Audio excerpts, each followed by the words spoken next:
Hi, everybody. We've been playing catch up in the month of November, but now that November is done, we're now caught up. I hope you have had a chance to see the two videos that I sent earlier. And we turn the page now to the week of First Advent, which begins a new year in the Christian calendar, which means we're now on year 2 of the daily office. So this is back on page 937 there in the Book of Common Prayer. Right, and our Old Testament track begins with the book of Amos. Amos identifies himself in chapter 7 as a herdsman and a dresser of sycamore figs. In other words, Amos is a farmer who turned prophet, and God sent him to the northern kingdom of Israel. So we're moving back now several centuries from where we have been with Maccabees and the restoration of the kingdom after the Babylonian captivity.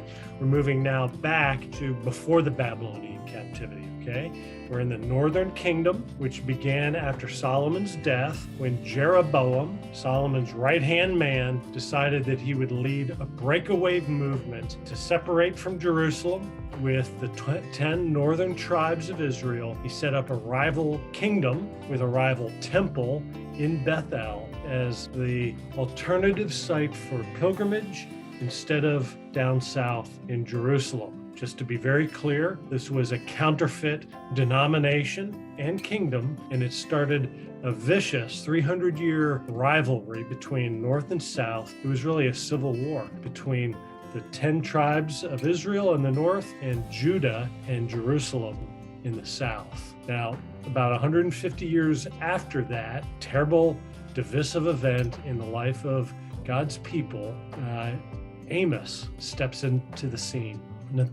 I want you to know that this is during a time of relative peace and prosperity for God's people. Things hadn't been this good really since Solomon. And things are going so well that the Israelites there in the northern kingdom started to think that this was a sure sign of God's favor and blessing on this endeavor that they have undertaken up north. And they're thinking to the future that with all this blessing, they're imagining themselves being able to restore the glories of Solomon's kingdom, and they're anticipating the day when they will be able to crush all their enemies in the north and the south, to the east and to the west. And so Amos is sent in this prosperous time with a very different message. Yes, the pagan nations will indeed suffer Yahweh's judgment, including Judah to the south. And all those northerners are saying, yeah. They're like double thumbs up to this one. And you'll see that in those first couple chapters of Amos's book.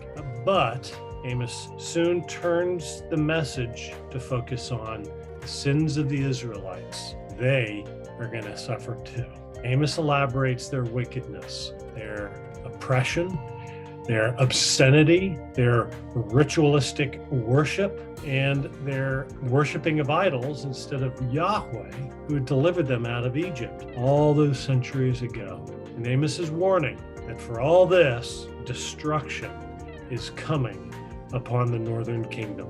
So as you read Amos, notice his literary style, okay? Because though he claims to be merely a humble farmer, Amos is actually a master of literary technique. He uses these short pieces of oracle and poetry to assemble kind of a literary collage using very vivid imagery, using biting satire, and he has a very imaginative energy to his writing that shocks his readers to realize that they are complicit in the evil of their day.